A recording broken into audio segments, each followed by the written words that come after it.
Hi friends, இங்கே பாருங்கள், நம்ம தோட்டத்தில் இருந்து நிறையா மணத்த தக்காளியோட நாற்று கிடச்சிச்சு. இங்கே பாருங்கள், அதெல்லாம் எடுத்துகிட்டு வந்திருக்கேன் ஒரே இடமா நட்டு வைக்கலான்னு. இப்போ இந்த இடத்த சரி பண்ணியிருக்கேன், கொத்தி இதில் நட்டுருவோம். இப்படி ஒரு ஒரு செடியாக எடுத்து நட்டு வச்சோன்னா ஒரே இடமா இருக்கும், நமக்கு கீரை பறிக்கவும் ஈஸியாக இருக்கும். இந்த மழை நேரத்தில் இப்படி நட்டு விட்டுட்டோன்னா அது நல்லா உயரமாக பெரிய செடியாக வந்து நமக்கு நிறைய கீரை கிடைக்கும். இந்த பாருங்க, இப்படி தான் நட்டுருக்கேன். இந்த பாருங்க, இன்னொரு செடி இருக்குது, அடுத்த செடி, அதையும் இப்படி நட்டு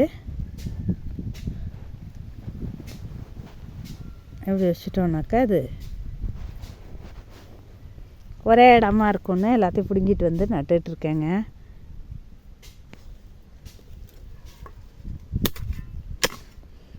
மண் இப்படி கொத்தி விட்டுக்கிட்டோன்னா நல்லா லூஸாக இருக்கும், அதுக்கும் வேறு ஈஸியாக பிடிச்சிரும். ஒரு 2 நாளில் மழை நேரத்தில் நட்டால் நல்லா வந்துடும்னு மழை நேரத்தில் நட்டுட்ருக்கேன். கொஞ்சம் பக்கமாகவே நட்டுக்குவோம் அப்படின்ட்டு. அதுக்கே இன்றைக்கி மணத்த தக்காளி கீரை செய்வோம் அப்படின்னு நினச்சோன்னா வீட்டில் வந்து மணத்த தக்காளி கீரை செடியை கீரையை பிடுங்கிட்டு போகலாம்ல, ஈஸியாக இருக்கும்.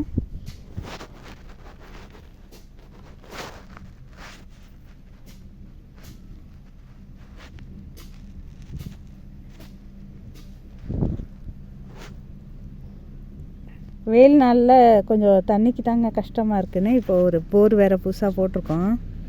அடுத்த வருஷம் கஷ்டமாக இருக்காதுன்னு நினைக்கிறேன். அதனால தான் இதெல்லாம் நட்டு வைக்கிறோம். பார்க்கலாம். நல்லா இப்படி கொத்தி விட்டதுனால லூஸாக இருக்கு பாருங்க மண். இப்படியே நோண்டிட்டு கையாலே நோண்டிட்டு வைக்கிற மாதிரி லூஸாக இருக்குது. அப்படியே நோண்டிட்டு செடியை நட்டுக்க வேண்டியதான். வரிசையாக நட்டு விட்டோன்னா கீரை செடி, மணத்த தக்காளி கீரை செடி.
முடிஞ்சிச்சு, ஆயிடுச்சுங்க, நட்டாச்சு.